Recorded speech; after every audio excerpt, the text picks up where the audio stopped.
Towson often here during the season is I get to at least bug this guy a couple times a year to talk a little bit of baseball, but he's in the football universe. He's a longtime Bucks chronicler, historian, as well as the Hall of Fame voter from Tampa. He's also at JoeBucksFan.com and at iKaufman76, presented by Ed Moore's Cadillac down there in the fantastic Tampa-St. Pete region. Ira, how the heck are you, man? It's draft week. How's life down there? Hey, buddy, I got 2 Ed Morse caps. I've got 5 Ed Morse shirts, different colors.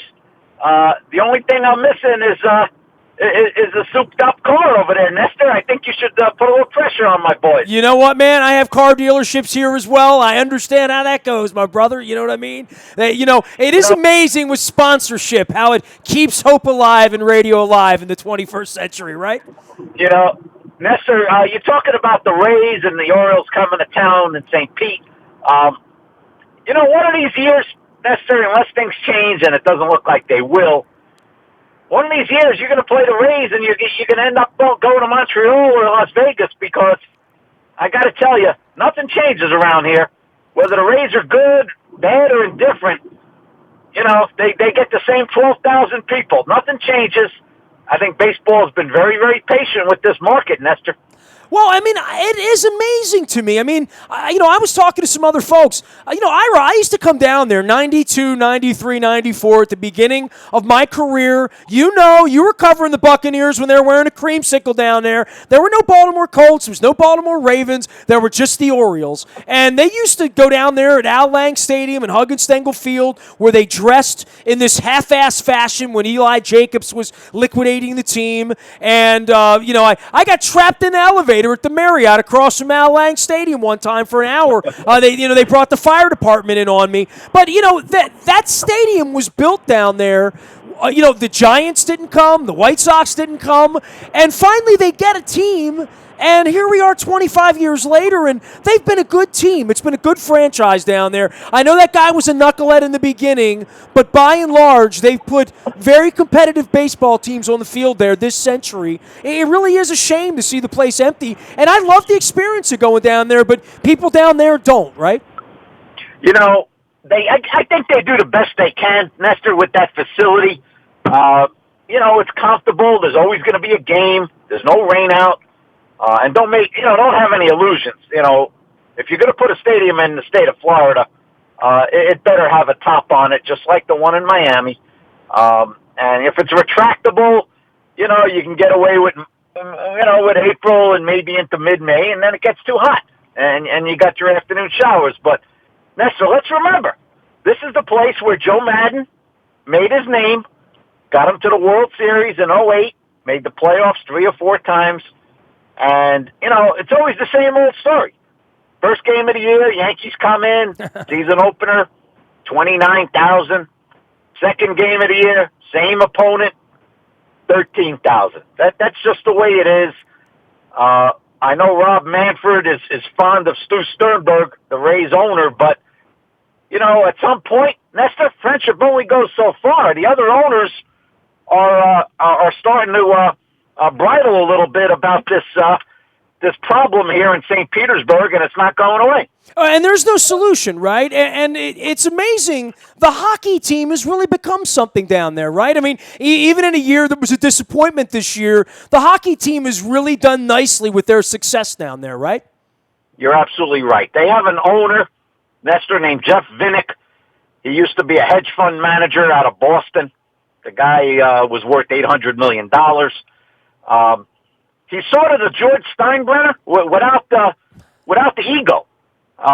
Loves Tampa, his adopted town.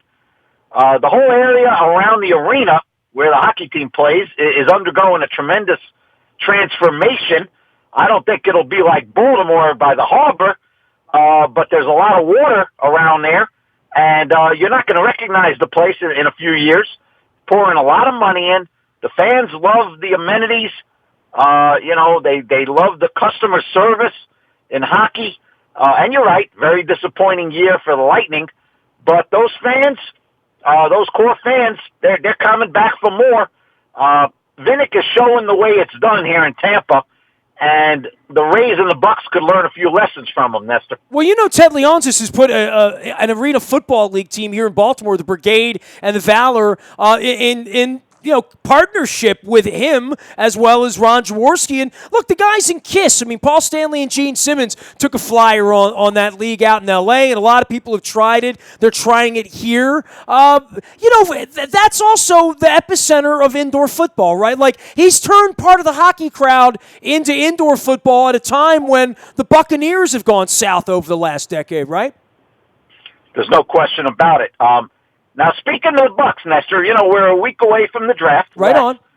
And I got to tell you, coming off a 9-7 year when they fell just short of a playoff, and a good young quarterback in Jameis Winston, and we haven't had a lot of that around here. First franchise quarterback, it looks like, maybe in franchise history. They've been playing for 40 years. There is a tremendous amount of enthusiasm down here, Nestor, a lot. People expect the playoffs. They expect 10 or 11 wins. I don't know how fair that is, but when you go 9-7, buddy, with a young team, you add Deshaun Jackson, there's a lot of excitement down here right now heading into this draft. Man, there were some dark days, Ira. I mean, we came down there that day that Flacco threw 3 touchdowns in the first 6 minutes of the game, and that was a scene to see that stadium as empty as it was. And, picking at the top of the draft, you've got to make it work. It's draft week. I know you monitor the draft as much as anyone. And, the one thing I'll say about the Bucs is, I've gotten to know Dirk Cutter over the years, back when he was at ASU, 20 years ago, and doing my national show back then, and sort of going into various forms of witness protection as a coordinator and position coach and all that. He's a good man, and and I think that there's some stability with what he's brought there that can work for Winston, right? I mean, this is really Winston's show, and it was whoever was going to maximize the good part of him, the part that his teammates like, the part that his coaches like, while keeping him out of Ybor City, right? You got it exactly right, Nestor, because the reason the Bucks made the coaching change, and they've made a lot of them, my friend. I mean, a lot of them. In 2011, after that season, they fired Raheem Morris. Then they hired Schiano. Then they hired Lovie Smith. Now they've hired Cutter. You just mentioned stability. It's a key word. The Ravens have had it, obviously. Harbaugh's one of the better coaches in the league. And the reason Cutter got the job was they were afraid that he might get a head coaching job. And they'd be stuck with Lovie Smith, who they didn't have a lot of faith in. And so they felt compelled to fire Smith after only 2 years and bring Cutter on. Now, Cutter, he is a good man. Now, after the season, he talked about some nonsense, he's self-evaluation. Maybe I'm not doing the job in play calling. Maybe I'll let somebody else call plays. We're not buying it, Nestor. That's nonsense. That's why he got the job. He knows it. He's a good play caller. I mean, he was very good in Jacksonville and Atlanta as a coordinator. He's got a quarterback to work with now. He's got Mike Evans, Deshaun Jackson. The problem, Nestor, is at running back, where Doug Martin has gone south. He's suspended for the first 3 games, flunked the drug policy. Wasn't very good last year anyway. I think he's probably made his last carry for the Bucs, Nestor, and they got to go out and get a running back, and this is not a bad draft to go get one. Well, I mean, some thoughts about the draft for you. I mean, the running back position, and I know you've written at length about this because no one's covered the league like you have, this whole trend over the last 10 or 15 years to go away from first-round running backs and their impact and the injury potential that you'd be better off to draft at another position and worry about that position later on in the draft. It feels like a lot more teams are talking about these running backs, and whether it's Fournette or McCaffrey, whomever it is that you like in the first round, those are guys that aren't going to be there in the second round. That's pretty obvious that this running back thing, the trend is back with Ezekiel Elliott and before that Todd Gurley. That is the raging debate in the Buck war room right now, and maybe even next Thursday night. You mentioned Leonard Fournette. You mentioned McCaffrey, that sort of that Swiss Army knife, does it all. Fournette, a classic power back, and then you got Dalvin Cook. as the third guy in that triad, Nestor, and he's got that FSU connection. Winston's pushing for Cook. Cook was very productive at Florida State, but do you take a running back in the first round? You don't take one if you don't think he's going to be Adrian Peterson, Ezekiel Elliott, or anybody of that caliber. You probably don't take him. But as you said, if these three are the best, and then there's a drop off, in rounds 2 and 3, it's going to be very, very interesting for the Bucks at 19. Nestor, could one of those three guys be there? Yes, one of them could be there, and that would put pressure on Jason White to pick a running back.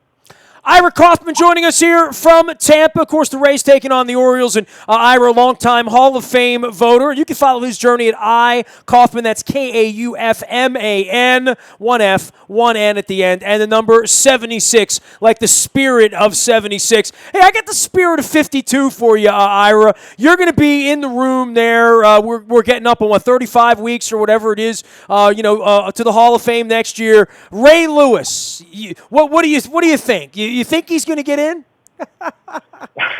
Nestor, I think, and I don't think this is necessarily a stretch, but I think Ray Lewis is one of those guys where, the Baltimore guy, and he's a good presenter, stands up and says, "Ladies and gentlemen, Ray Lewis," and maybe the guy sits down. Maybe that's all you got to say. That has happened, Nestor. That has happened in the room with Joe Montana, Emmitt Smith, maybe Jerry Rice. And you believe Ray is one of those guys, though? He is. I really do, Nestor. Now, you were lucky enough to watch him game in, game out. He was special. Leadership. He really was. Leadership off the table.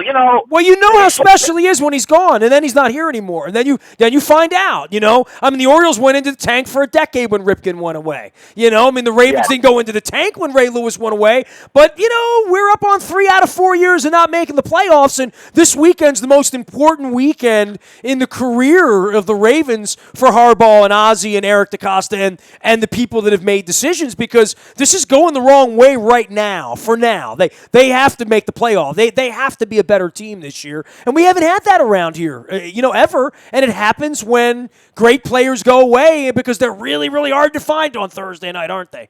Nestor, I'm going through a little of that syndrome myself in baseball because I'm a Giants fan, always have been. My dad was a New York Giants fan, so I've been living large. 3 world championships with Bochy. But, Nestor, they stink right now. They're bad. They're dull. They're boring. They're old. I don't think the Ravens are not a 5-11 football team, but the Giants might have peaked, Nestor, in 2014. Bumgarner came into Kansas City in that unbelievable game. We'll never see anything like that. And that's what happens. You have a cycle, Nestor. The Bucks had their cycle and, culminated in a Super Bowl, and then it was downhill. Same thing's going on in Baltimore with the Ravens. Same thing happened with the Orioles. That's why you got to draft well, Nestor, to get that next crop going. If you don't, it's going to be slim pickings. Well, we can only hope for the best, and for you folks down there in Tampa, have some fun. We don't have you on the circuit this year, but we'll see you before it's all over with. I'm sure several times with the Rays and the Orioles, and both of those teams off to decent starts here, especially the Orioles. It'll be an interesting series all week long. Ira, keep the faith, man. We'll be following you out there at iKaufman76 on Twitter, and following your podcast there, and hoping that they get you a new Cadillac down there. Okay, I vote for that. My pleasure, buddy. Thanks, you got it. Ira Kaufman, our dear friend from down in Tampa. You can go to his Twitter at iKaufman76. You can find us out in the Buy a Toyota Audio Vault 24 hours a day from anywhere in the world on your mobile device by downloading the TuneIn radio app at all. It's there for you. It's crystal clear. It comes in courtesy of our dear friends at buyatoyota.com. If you're in the market, go check them out as well. Hey, our WNST road trips are up now. Green Bay, Minnesota, Nashville. Took me the whole weekend to get it together. We got our flights, we got our hotels, we got our itinerary, we got our buses for the Milwaukee and the Green Bay trip to take some folks around and show them some cool stuff up in that part of the world. Been on these trips many times. We know the routine. I'm even going to Pre-Scout London this summer before we get over there in September. They're all up and on sale now at WNST.net under the Road Trips tab. Nasty at WNST.net finds me. Of course, on draft night, you'll want to be on the WNST text service. That is brought to you by Coons Ford of Security Boulevard. Dennis will be here on Thursday with the last word, getting you ready for Thursday night's draft. And Luke and I are going to be after it all week, as well as a bunch of Cap stuff, bunch of Orioles stuff. Luke's running around with the Orioles and the Rays. I'm getting ready for the draft.